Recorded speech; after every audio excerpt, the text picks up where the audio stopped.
Excited क्यों हो रहा हूँ? देखो बहुत सिंपल है। अपने हर सेशन से पहले 15 से 20 मिनट के लिए मैं अपनी आंखें बंद कर लेता हूँ। और जब माइंड पूरे तरीके से ब्लैंक हो जाता है, जब माइंड में कोई थॉट्स नहीं होते, तो अपने आप से एक क्वेश्चन करता हूँ कि अगर ये दिन मेरी ज़िंदगी का आखिरी दिन हो और मुझे ये किसी तरीके से पता चल जाए कि मैं कल सुबह नहीं उठने वाला, तो मैं आज क्या करूँगा? ये मेरा क्वेश्चन होता है। और उसके सिर्फ दो ऑप्शंस होते हैं मेरे पास में, दो जवाब होते हैं और मैं दूसरे ऑप्शन को चुनता हूँ। पहला ऑप्शन कि कल जो होने वाला है उसको सोच सोच करके मैं रोता रहूं और परेशान हो जाऊं। दूसरा ऑप्शन कि जो मेरे पास कुछ घंटे बचे हुए हैं ना, उसमें कुछ ऐसा कर जाऊं, कुछ भी, कि जानने के बावजूद भी कि मैं कल सुबह नहीं उठने वाला, फिर भी आज रात को चैन से सो सकूं, बढ़िया नींद आए।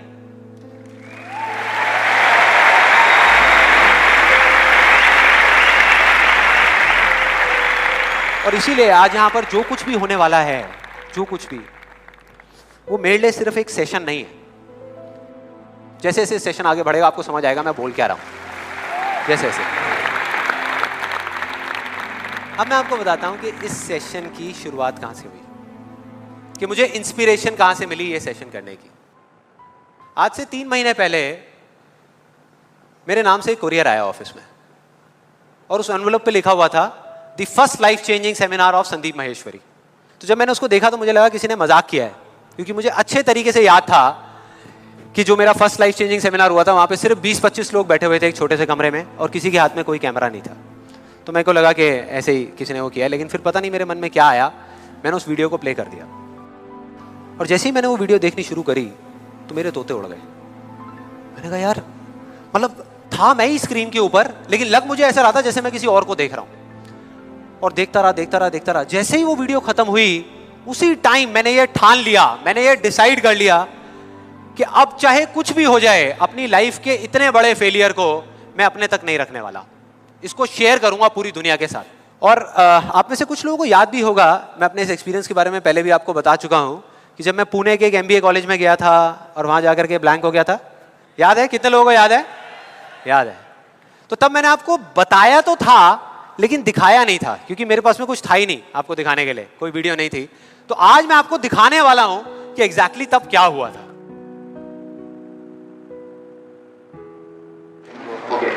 Good afternoon, everybody. Just call me Sandeep, don't call me sir. And just a few confessions before I start off this session. The first one is, please don't look at me like this with all these frowning faces, because that makes me nervous. And to be honest with you, this is the first time that I am speaking in front of so many people. And second thing is,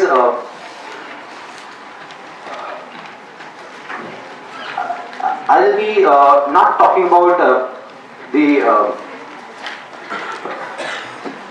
theory part of it. I'll actually focus more on the practical side of how I did whatever I did. Okay, the second confession, which I forgot, that is, to be honest with you, I can speak in English, but the problem is, you may understand what I am talking about, but I won't be able to understand what I am talking about. So it's better if I talk in Hindi. So. Then, coming on to the point directly, the secret of what I feel is of my success.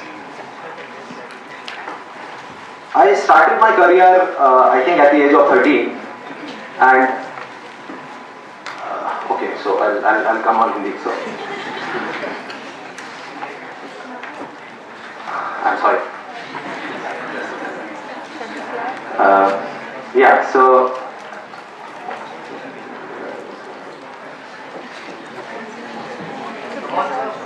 yeah, I'll do it. Images bazaar. Start कर सकता हूँ तो ये भी कर सकता हूँ, so I think it's not that big a deal.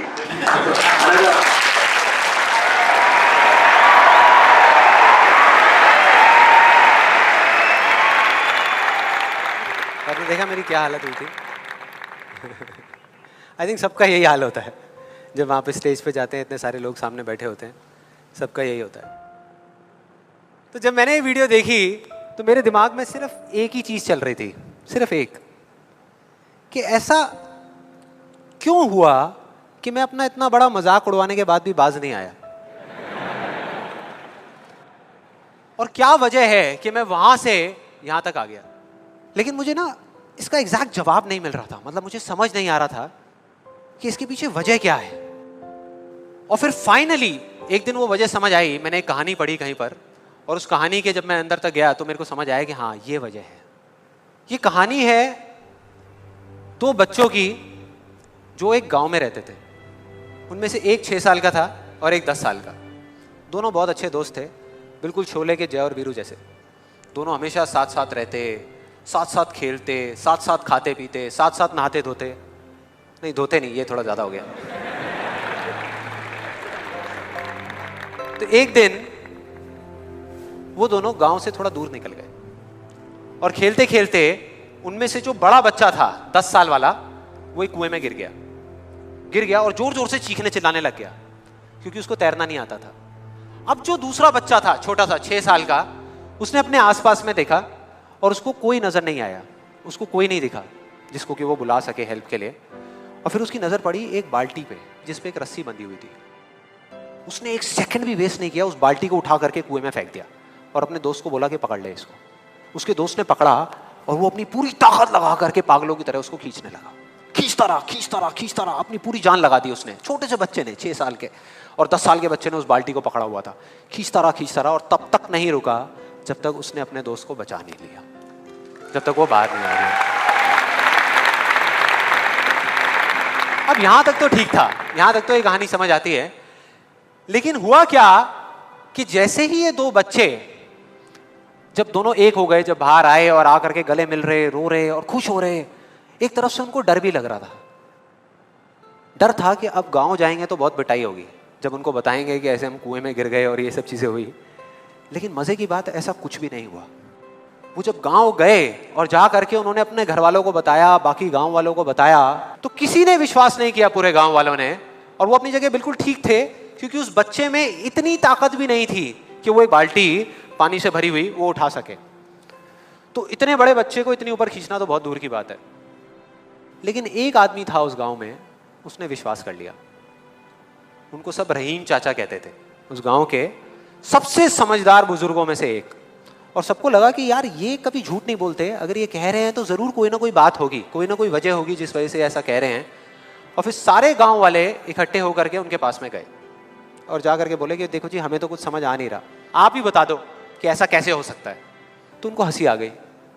वो बोले कि यार इसमें मैं क्या बताऊं, वो बच्चा बता तो रहा है उसने कैसे किया। बाल्टी को उठा करके कुएं में फेंका, उसके दोस्त ने बाल्टी को पकड़ा, उसने रस्सी को खींचा और अपने दोस्त को बचा लिया। तो आपको पता तो है उसने कैसे किया, बच्चा बता तो रहा है, इसमें मैं क्या बताऊं। तो सारे गांव वाले उनकी शक्ल देख रहे। फिर कुछ देर बाद वो बोले कि सवाल ये नहीं है कि वो छोटा सा बच्चा ये कैसे कर पाया, सवाल ये है कि वो ये क्यों कर पाया, कि उसके अंदर इतनी ताकत कहां से आई है। और बोले इसका सिर्फ एक जवाब है, सिर्फ एक, कि जिस वक्त उस बच्चे ने ये किया, उस टाइम पे उस जगह पर दूर दूर तक कोई नहीं था उस बच्चे को ये बताने वाला कि तू ये नहीं कर सकता।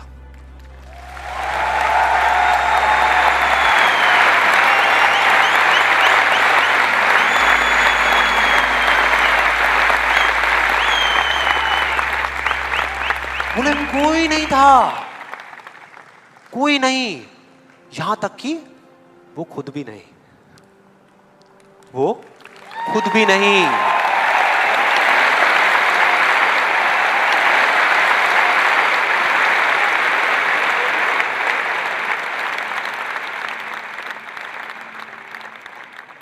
अब मैं आप लोगों से पूछता हूं कि अगर कुछ ऐसा हो जाए, अगर आपको भी उस बच्चे की तरह किसी की आवाज सुनाई ना दे जो आवाजें आपको रोकती है, ना किसी और की ना अपनी, तो क्या होगा?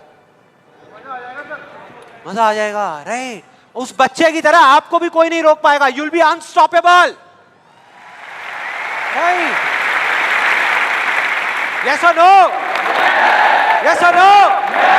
यस और नो? थियोरेटिकली तो ये बात बहुत अच्छी लग रही है सुनने में, लेकिन अगर हम प्रैक्टिकली देखें तो सिर्फ यस बोलने से काम नहीं चलने वाला। ये आप सबको भी पता है और मुझे भी पता है। ये जो अनस्टॉपेबल बनने वाला काम है, उसके लिए क्या करना पड़ेगा? 2 दीवारें तोड़नी पड़ेगी। 2 दीवारें, पहली बनी है दूसरों की आवाज की, कि आपके ऊपर दूसरों की आवाजों का असर होना बंद हो जाए, और दूसरी आपकी खुद की आवाज। ये ज्यादा बड़ी दीवार है। तो आप देखते हैं कि इस पहली दीवार को कैसे तोड़ना है। उस कहानी में उस बच्चे के आसपास में कोई नहीं था उसको रोकने वाला, लेकिन क्या रियल लाइफ में ऐसा होता है? यस और नो? नो। क्या होता है कि हम एक काम करने की सोचते हैं, करना शुरू भी नहीं करते, सिर्फ सोचते हैं कि हमको ये काम करना है, और सामने से 4 लोग आ जाते हैं रोकने के लिए। 4 लोग आ जाते हैं तरह तरह की बातें करने के लिए कि ये नहीं हो सकता। अरे बड़ा इम्प्रैक्टिकल सा आइडिया है। जब कोई नहीं कर पाया तो तू क्या करेगा? होता है ऐसा? कितने लोगों के साथ ऐसा हुआ है? सबके साथ हुआ है और होता रहता है। और मेरे साथ तो पता नहीं कितनी बार हुआ है। किसी के साथ कुछ ज्यादा ही हुआ है लगता है। लगता है उनको राह चलते भी मेट्रो में भी कोई मिलता है, अबे तू नहीं कर पाएगा चल।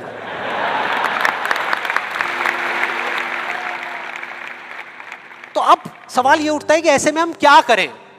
ऐसे में जो ऐसी बातें आपको बोल रहे हैं, ना तो आप उनका मुंह बंद कर सकते हो, ना अपने कान बंद कर सकते हो, क्योंकि वो लोग कोई राह चलते लोग नहीं होते, वो आपके अपने होते हैं। आपके अपने फ्रेंड्स हैं, रिलेटिव्स हैं, आपके घर में हैं, आपके ऑफिस में हैं। तो मैं आपको ये नहीं बोल सकता कि आप क्या करो ऐसी सिचुएशन में, लेकिन मैं ये बता सकता हूं कि मैं क्या करता था। जैसे ही कोई बोलता था मेरे को, या आज भी अगर बोलता है कि ये नहीं हो सकता या तू ये नहीं कर सकता, तो मैं ना चुप रहता हूं, ना उनसे लड़ता हूं।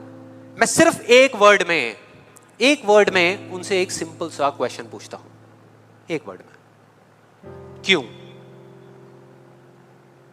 क्यों नहीं कर सकता? क्यों नहीं हो सकता? और जैसे ही मैं ये करता हूं उसके बाद बहुत मजा आता है। आप कभी करके देखना, बहुत मजा आएगा। 90% लोग ऐसे मिलेंगे आपको जिनके पास में इस क्यों का जवाब ही नहीं होगा। जवाब ही नहीं होगा। नहीं, वो सोच में पड़ जाते हैं। जैसे मैं पूछता ना क्यों, हाँ क्या, क्यों, ये कैसा सवाल है? तो ये है वो 90% लोग जिनके पास में कोई जवाब ही नहीं होता, या होता भी है तो वो इतना फनी होता है कि आप चाह करके भी अपने आप को हंसने से नहीं रोक पाओगे। जैसे एक बार मेरे साथ हुआ था, जब मैं करीबन आई थिंक 18 साल का था और मैंने नया फोटोग्राफी का कोर्स किया था। तो हमारे घर में एक छोटा सा फंक्शन चल रहा था, और वहाँ पर मैं अपनी मदर के साथ और फादर के साथ में खड़ा हुआ कुछ बातें कर रहा था। इतनी देर में एक सामने से आंटी आई और आकर के बोली, संदीप। हाँ जी आंटी। बेटे क्या नया चक्कर चल रहा है तेरा आजकल? मैं डर गया। मैं मन ही मन सोच रहा, मैंने कहा इनको कैसे पता लगा मेरे नए अफेयर के बारे में? कहीं और ही चला गया। फिर मैंने उनको देखा और डरते डरते उनसे मैंने कहा कि भाई आंटी जी क्या मतलब, मैं कुछ समझा नहीं, कौन सा चक्कर, क्या क्या कौन सा? तो आंटी ने बोला, कहते क्यों तू ये फोटोग्राफी नहीं कर रहा आजकल? ये फोटोग्राफी का कोर्स नहीं किया तूने? तो उन्होंने बोला, मेरी थोड़ी सी जान में जान आई। मैंने कहा अच्छा, फोटोग्राफी की बात हो रही थी। फिर उन्होंने बोला, बेटा अगर तू बुरा ना माने तो एक बात कहूँ। मैंने कहा नहीं नहीं आंटी बोलिए ना। बेटे मेरी अगर तू माने ना, तो ये जो तू फोटोग्राफी के चक्करों में पड़ा है ना, ये सब बेकार की चीज़ें हैं। इससे अच्छा ये है कि तू कोई और ढंग का काम कर ले या अपनी पढ़ाई लिखाई में ध्यान दे। मैंने वही किया जो मैं हमेशा करता था। मैंने कहा क्यों आंटी जी, आपको ऐसा क्यों लगता है कि मेरा फोटोग्राफी में कुछ नहीं हो सकता, ये फोटोग्राफी बेकार की चीज़ क्यों है? तो उन्होंने जवाब दिया कि मेरी बहन का बेटा भी गया था बॉम्बे यही सब करने के लिए जो तू कर रहा है, और उसको 4 साल हो गए धक्के खा रहा है, उसका कुछ नहीं हुआ अभी तक। मैंने फिर सुना, फिर मैंने दोबारा से वही क्यों को ले आकर के चिपका दिया। मैंने उनसे पूछा, लेकिन आंटी मेरे को कुछ समझ नहीं आया कि अगर वो कुछ नहीं कर पाया तो मैं कुछ क्यों नहीं कर पाऊंगा? सीधा सा क्वेश्चन है यार।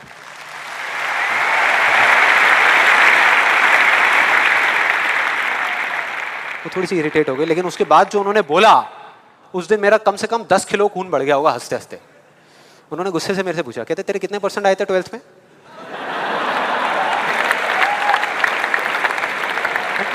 मतलब फोटोग्राफी से इसका कोई कनेक्शन नहीं है दूर दूर तक, लेकिन उनका ये सवाल था कितने परसेंट आए थे तेरे 12th में? मैंने कहा जी 85%, 85% आए थे आंते।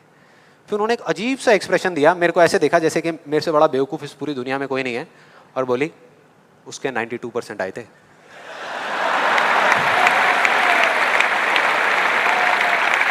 %92। अब बोल।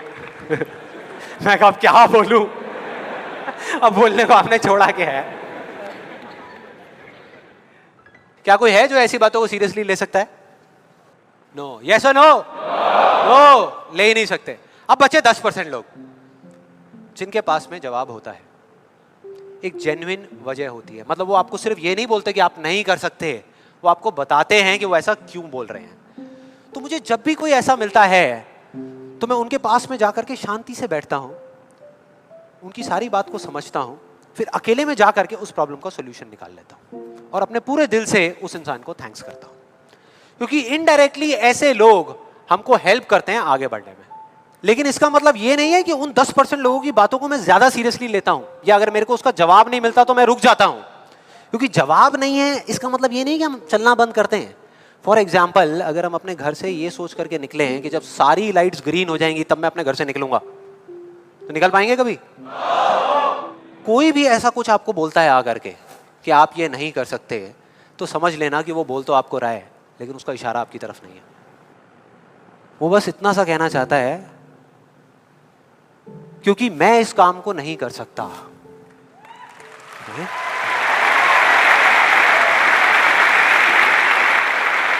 वो बस इतना सा कहना चाहता है क्योंकि मैं इस काम को नहीं कर सकता, या मुझे नहीं पता कि इस काम को कैसे करना है, इसलिए मुझे लगता है कि इस पूरी दुनिया में कोई भी नहीं कर सकता।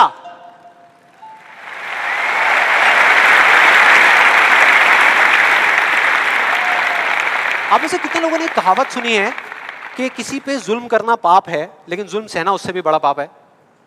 कितने लोगों ने सुनी है? ऑलमोस्ट सबने सुनी है। बिल्कुल इसी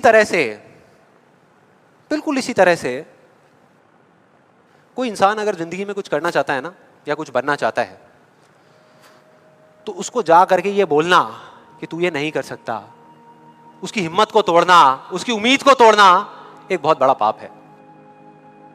क्योंकि कई बार कुछ लोगों के पास में सिर्फ एक उम्मीद होती है और कुछ भी नहीं, लेकिन वहीं दूसरी तरफ किसी को इतना हक देना कि वो आ करके आपके सामने खड़ा हो जाए और आपको कुछ भी बोलता रहे, आपकी उम्मीद को तोड़ दे, आपकी हिम्मत को तोड़ दे, और आप चुपचाप खड़े खड़े उसको देखते रहो, कुछ भी ना कहो, कुछ भी ना करो, ये उससे भी बड़ा पाप है।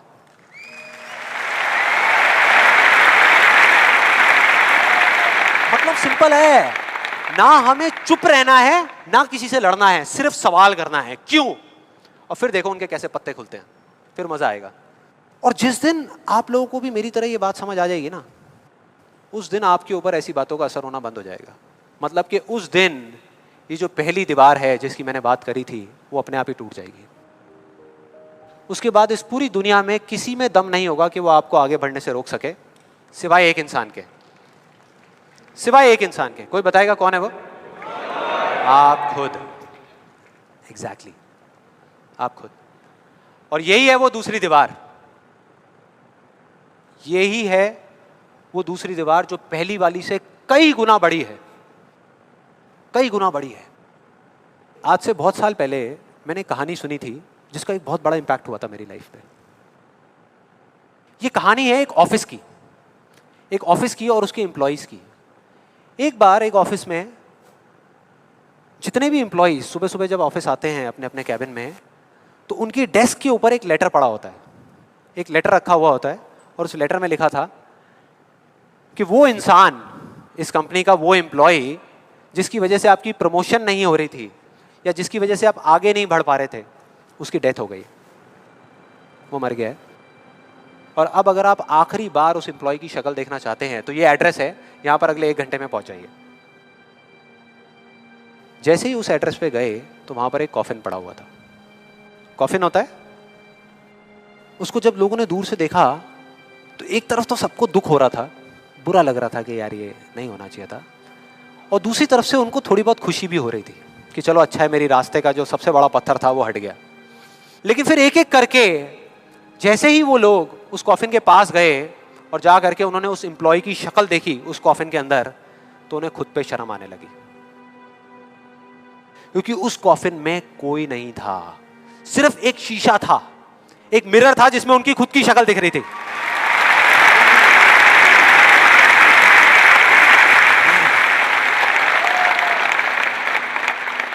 हम सब भी तो यही करते हैं अपनी लाइफ में कि सारा ब्लेम उठा करके किसी सिचुएशन पे डाल दिया, किसी और इंसान पे डाल दिया, सब जगह डाल दिया सिवाय एक इंसान के, खुद पे।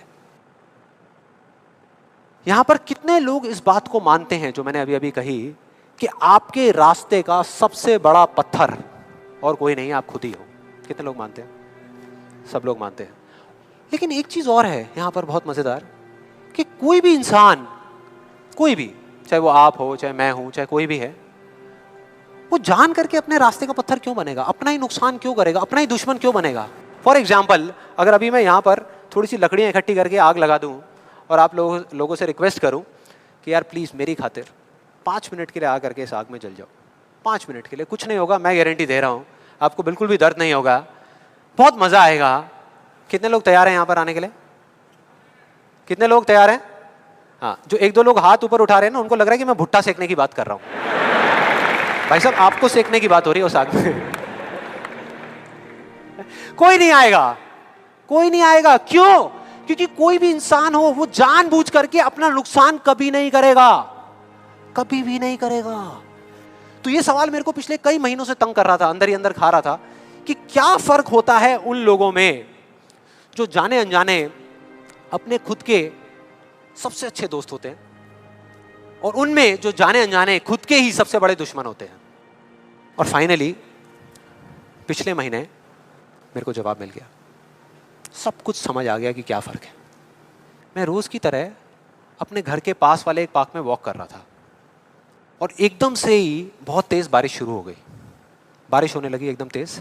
तो मैंने इमीडिएटली अपने हाथ ऐसे रखे ताकि मेरे चश्मे पे पानी ना आए और जा करके सीधा एक शेड के नीचे चला गया।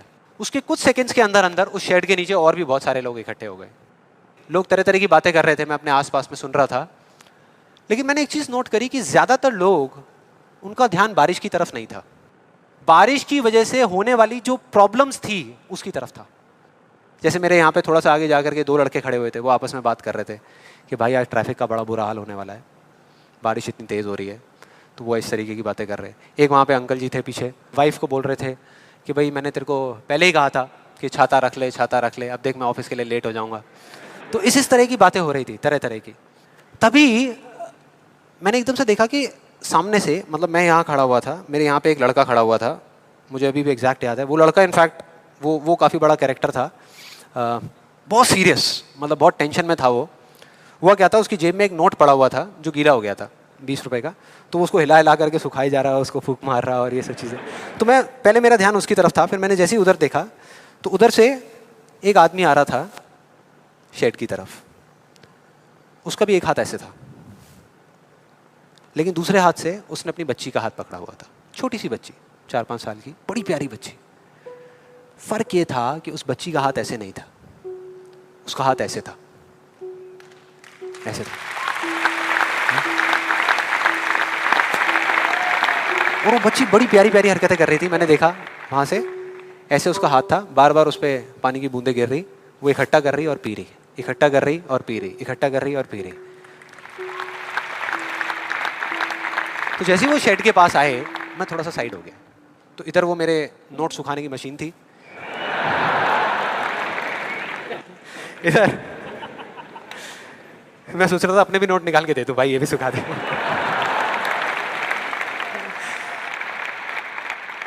इधर वो बच्ची खड़ी हुई थी, वो छोटी सी प्यारी सी, और मेरा फिर पूरा ध्यान उस बच्ची की तरफ ही था, इतनी इतनी प्यारी बच्ची। और इधर उसके पापा अपने मोबाइल पे कुछ काम कर रहे थे। वो बच्ची को अभी भी चैन नहीं आया, शेड के नीचे आ गई, लेकिन अभी भी बार बार अपना हाथ बाहर निकाल के, एक हाथ से पापा को पकड़ा हुआ डर रही, दूसरे हाथ से ऐसे बाहर निकाल के बार बार पानी भर रही और पी रही। कभी पानी भर रही, अपने मुंह पे फेंक रही। फिर थोड़ी देर बाद पता नहीं उसके मन में क्या आया, उसने अपने पापा से पूछा कि पापा ये बारिश रोज क्यों नहीं होती? बड़ा अजीब सा क्वेश्चन था। उसके पापा ने कहा, वो अपने मोबाइल पे लगे हुए थे, हाँ बेटा होगी होगी, रोज होगी, रोज होगी, रोज होगी। वो बच्ची फिर अपने खेल में लग गई। फिर थोड़ी देर बाद पता नहीं क्यों उसने दोबारा से पूछा अपने पापा से, बताओ ना पापा रोज क्यों नहीं होती? इस बार उसको कोई जवाब नहीं मिला, लेकिन मुझे मिल गया। मुझे सब कुछ समझ आ गया कि क्या वो वजह है, क्या फर्क होता है उन लोगों में जो खुद के सबसे अच्छे दोस्त होते हैं और खुद के सबसे अच्छे दुश्मन होते हैं। क्या फर्क है उन दोनों लोगों में? देखो बहुत सिंपल है। जब बारिश होती है आसमान से, हम सबके ऊपर होती है, क्या एक जैसे होती है या अलग अलग तरीके से होती है? एक जैसे होती है, कोई पार्शियलिटी नहीं करती। आप अमीर हो, गरीब हो, काले हो, गोरे हो, बच्चे हो, बड़े हो, कोई फर्क करती है क्या बारिश? नहीं करती, सब पे एक जैसी होती है। बिल्कुल उसी तरह से वो शक्ति, वो एनर्जी जिससे पूरी दुनिया चल रही है, जिससे अभी अगर आप अभी फील करने की कोशिश करो, आपकी सांसें चल रही है, मेरी सांसें चल रही है। जिस शक्ति में इतनी ताकत है कि अगर वो चाहे तो एक सेकंड में, एक सेकंड भी नहीं लगेगा, इस पूरी दुनिया को खत्म कर सकती है, और एक सेकंड के 1/100वें हिस्से में इस दुनिया को दोबारा से बना भी सकती है। उसको आप साइंटिफिकली चाहे एनर्जी का नाम दे दो, चाहे स्पिरिचुअली भगवान कहो, आत्मा कहो, परमात्मा कहो, कुछ भी कहते रहो, उससे कोई फर्क नहीं पड़ता। और बिल्कुल उस बारिश की तरह उस शक्ति की भी बारिश हम सब पर होती रहती है, उस एनर्जी की भी बारिश होती रहती है, और सब पर एक जैसे होती है। फिर चाहे आप अमिताभ बच्चन हो, बिल गेट्स हो, कोई भी हो, कोई फर्क नहीं पड़ता। आप इस स्टेज पे खड़े हो या वहां बैठे हो, कोई फर्क नहीं पड़ता। तो फर्क क्या है? देखो बहुत सिंपल है, वही फर्क जो उस बारिश में था, जो मैंने नोट किया उस बच्ची के बीच में और औरों के बीच में। कुछ लोगों का हाथ ऐसे होता है और कुछ का ऐसे होता है, यही फर्क।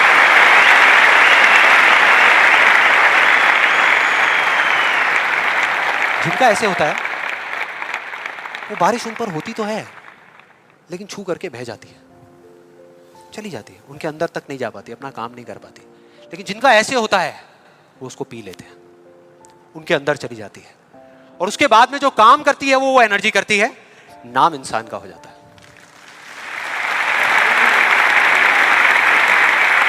नाम हो जाता है कि वो कर रहा है, वो कर रहा है, वो कर रहा है। अरे कौन कर रहा है? वही एनर्जी पीछे से काम कर रही है। हम क्या कर सकते हैं? अगर मैं आपको कहूं कि हमारी बॉडी के जितने भी फंक्शंस हैं उसमें से 99% फंक्शन से ज्यादा ऐसे हैं, डाइजेशन से लेकर के, ब्रीदिंग से लेकर के, ये सारी चीजें जो हम कंट्रोल नहीं करते, जो हमारे कंट्रोल में है ही नहीं। 1% चीजें हम कंट्रोल करते हैं और 100% क्रेडिट ले जाते हैं। और अब मजे की बात पता है क्या है? सबसे मजेदार बात कि यहां पर हम जितने भी लोग बैठे हुए हैं ना, हम सबको पता है कि अगर हमारे हाथ अभी ऐसे हैं तो ऐसे कैसे लाने हैं, क्योंकि बचपन में हम सबके बाय डिफॉल्ट हाथ ऐसे ही थे, सबके। फिर धीरे धीरे कुछ लोगों के यहां चले गए, कुछ के यहीं रह गए।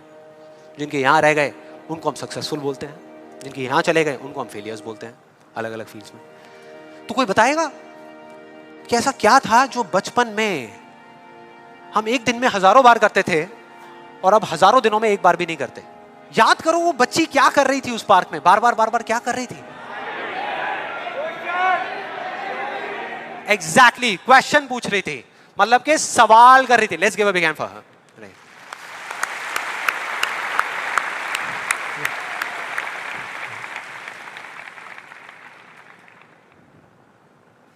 सवाल। ऐसा क्यों होता है? हम ऐसा क्यों करते हैं? बताओ ना पापा, हम ऐसा क्यों करते हैं? कोई जवाब नहीं मिला, हमने सवाल पूछने बंद कर दिया। आज हमारे पास में टाइम ही नहीं है कि एक दिन में कुछ सेकंड्स के लिए रुक करके हम अपने आप से पूछें कि भाई जो मैं कर रहा हूं वो कर क्यों रहा हूं? पता ही नहीं है, ध्यान ही नहीं है उस तरफ। और जब तक उस तरफ ध्यान नहीं होगा कुछ नहीं होगा। और सिर्फ उस पर विश्वास मत करो जो मैं बोल रहा हूं, हिस्ट्री को उठा करके देख लो। कोई भी इंसान किसी भी फील्ड में अगर सक्सेसफुल हुआ है तो उसमें और बाकी लोगों में क्या फर्क था? क्या वो दूसरों से ज्यादा इंटेलिजेंट था? क्या उनके पास दूसरों से ज्यादा जवाब होते हैं? यस और नो? नो। उनके पास में दूसरों से ज्यादा अच्छे सवाल होते हैं। हर चीज में एक ही सवाल कि अगर ये दुनिया ऐसी है तो ऐसी क्यों है, और क्यों मैं इस दुनिया को बदल नहीं सकता? अगर पूरी दुनिया मुझे ये कहती है, मेरे घर वाले मुझे कहते हैं कि मेरी तो किस्मत ही खराब है, मेरी हाथ की लकीरों में ही कमी है, तो क्यों मैं अपनी हाथ की लकीरों को नहीं बदल सकता? हर चीज में एक ही सवाल।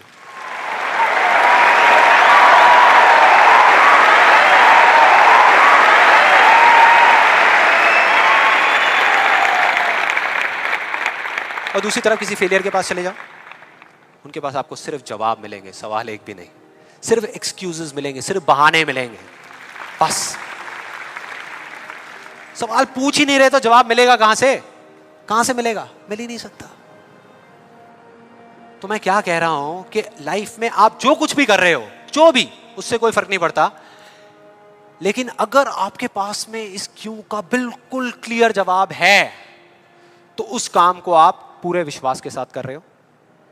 और अगर इस क्यों का जवाब ही नहीं है तो आप सिर्फ उस काम को अंधविश्वास पे कर रहे हो, जो आज नहीं तो कल टूटेगा ही टूटेगा।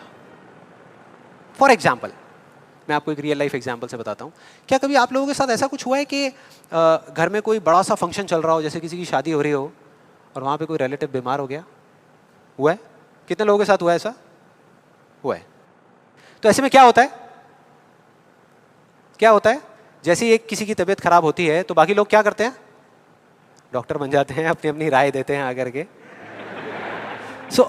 मेरी फैमिली में भी एग्जैक्टली बिल्कुल ऐसा ही हुआ था। मेरी एक कज़न सिस्टर की शादी थी और मेरे एक अंकल आए हुए थे अब्रॉड से। उनकी तबीयत खराब हो गई, उनको बुखार हो गया, और जैसे ही एक एक करके सब लोगों को पता लगा तो सब लोग आए और आ करके अपने अपने आइडियाज़ देने लगे। एक आंटी जी आई, काढ़ा बना करके, अपना अदरक का, तुलसी का, शहद का वो काढ़ा बना करके, बेटा ये पी लो, 2 घंटे में ठीक हो जाओगे, बुखार अभी उतर जाएगा, बहुत पुराना नुस्खा है। उसके बाद में एक अंकल आए, बड़े फनी, वो आ करके उन्होंने ऐसे उनके सर पे हाथ रखा, गर्म हो रहे हैं। फिर उन्होंने कहा कुछ नहीं है, इनको ठंडी बर्फ़ की पट्टियाँ कर दो, अभी सारा बुखार उतर जाएगा। ऐसे सब तरह तरह के लोग आ रहे थे, तरह तरह के, और अपने अपने आइडियाज़ दे रहे थे। सबको पूरा विश्वास था कि ये करने से वो ठीक हो जाएंगे, उनका बुखार उतर जाएगा। लेकिन इसका बिल्कुल उल्टा हुआ। अगले दिन सुबह उनका बुखार कम होने की बजाय और बढ़ गया, तेज हो गया। और अब ऐसे में बड़ा मजा आता है कि जो लोग जितना ज्यादा कॉन्फिडेंट थे ना अपने नुस्खे को लेकर के, वो उतना ही पीछे हट गए।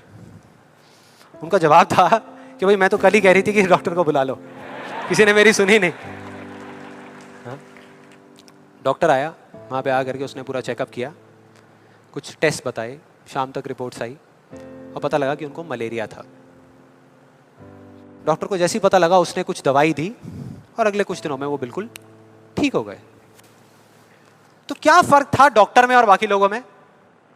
डॉक्टर ने कुछ भी करने से पहले, मतलब कि अपना इलाज शुरू करने से पहले, कोई भी नुस्खा बताने से पहले ये पता लगाया कि उनको बुखार क्यों हुआ, और बाकी किसी ने ये पता लगाना जरूरी ही नहीं समझा कि उनको बुखार हुआ क्यों। डॉक्टर को पता था कि उस बीमारी का कॉज क्या है, उसकी जड़ क्या है, उसकी वजह क्या है, और इस वजह से उसको पूरा विश्वास था कि मैं ये दवाई दूंगा और वो ठीक हो जाएंगे। बाकी सब जो कह रहे थे कि हमको विश्वास है, उनको सिर्फ अंधविश्वास था कि वो ठीक हो जाएंगे, वो विश्वास नहीं था।